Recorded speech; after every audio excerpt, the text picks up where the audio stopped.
नमस्कार, मैं जीवन।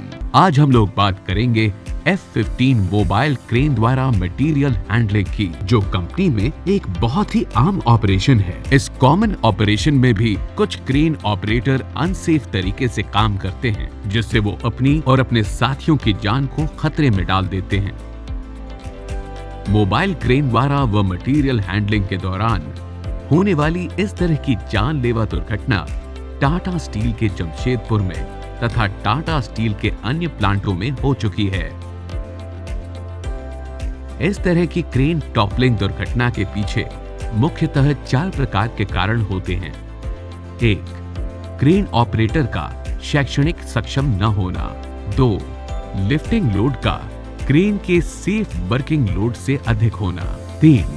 लोड को लिफ्ट करते या रखते समय ऑब्लिक पुलिंग करना। 4. सेफ लोड इंडिकेटर का नहीं होना या उसे बाईपास करना। तो आइए अब हम जानते हैं मोबाइल क्रेन द्वारा सेफ मटेरियल हैंडलिंग से संबंधित कुछ नियमों के बारे में। 1. क्रेन ऑपरेटर का JNTVTI या सिमिलर इंस्टीट्यूशन से प्रशिक्षण प्राप्त होना, साथ ही जिस क्रेन में ऑपरेटर काम कर रहा है उस तरह के क्रेन में कम से कम 1 वर्ष का अनुभव होना। क्रेन ऑपरेटर के पास वैलिड लाइसेंस एवं कॉम्पिटेंसी सर्टिफिकेट होना। मोबाइल क्रेन से मटेरियल हैंडलिंग ट्रेन्ड रिगर या लिफ्टिंग सुपरवाइजर के सुपरविजन में ही होना चाहिए।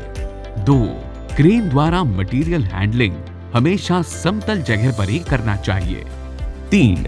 लिफ्टिंग टूल्स और टैकल्स जैसे शैकल्स, मास्टर रिंग्स, आई बोल्ट्स, हुक्स का कंडीशन सही होना चाहिए।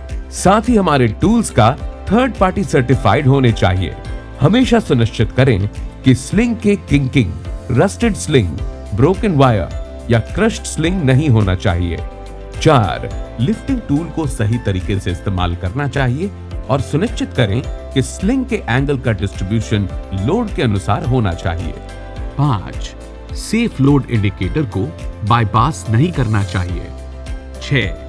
लोड को कभी ऑब्लिक पुलिंग में लिफ्टिंग न करें। 7.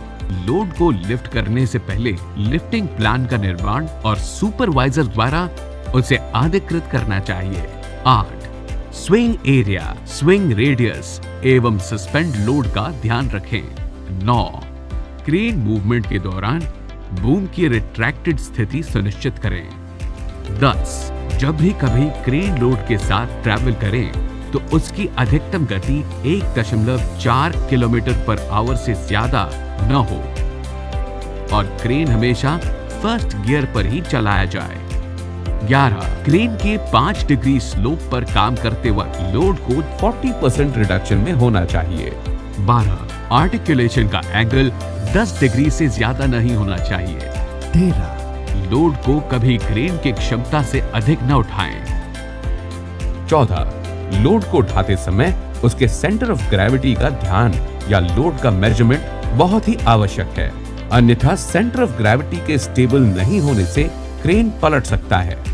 अगर हम मटेरियल हैंडलिंग के दौरान इन सभी बातों का ध्यान रखें तो हम होने वाली दुर्घटनाओं से सेफ रहेंगे। याद रखें, सावधानी और नियमों का पालन सर्वोत्तम बचाव है। धन्यवाद।